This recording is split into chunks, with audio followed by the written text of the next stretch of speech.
Outra questão intrínseca aqui é a menor capacidade de se policiar que nós temos. Se policiar não apenas pelo fato de você estar alerta a tudo que você fala, como se fosse um filtro, um antivírus ali, que se passar um vírusinho, você...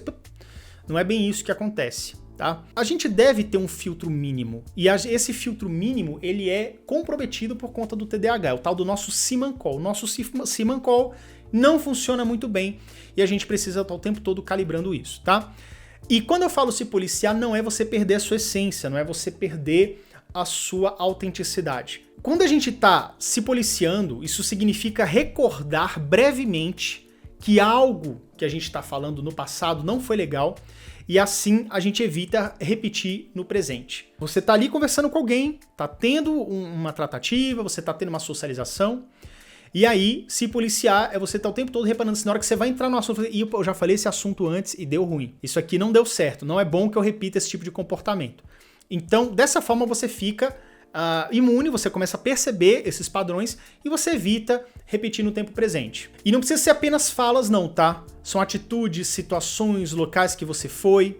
Então é importante você ficar se policiando de forma sadia, não ficar paranoico, mas você procurar se lembrar, isso é treino, tá? Por mais que o nosso filtro seja deficitário, isso é treino, você consegue chegar num estado legal desse tipo de policiamento, vamos dizer assim. E o ato de você se policiar, ele pode ser bom e ruim, tá? Pois até isso precisa ser policiado, para que você não fique refém de comportamento inautêntico, tá? E isso acaba deteriorando seus relacionamentos. Você precisa realmente dosar esse policiamento para que você também não fique se travando toda hora. Ser inautêntico é ruim para você, tá? Porque é um fardo, uma mochila pesada, cheia de pedra, tá? Um peso enorme de não ser quem você é, não ser a sua essência, tá?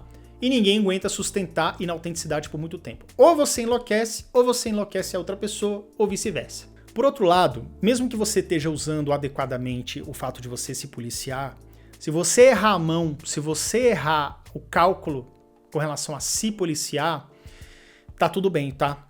Não fique se culpando por isso, porque o nosso transtorno ele tira um pouco dessa clareza, tá? Do que é certo, do que é errado, tá? Do que é adequado, do que é inadequado.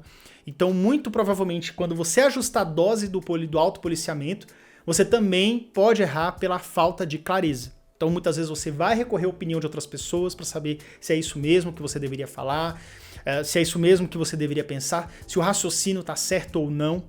E aí você também tem que se policiar para você não ficar muito viciado em pedir a opinião do outro. Portanto, policiar nossas atitudes e temperamentos não é algo confiável para nós. É algo necessário, porém não 100% confiável.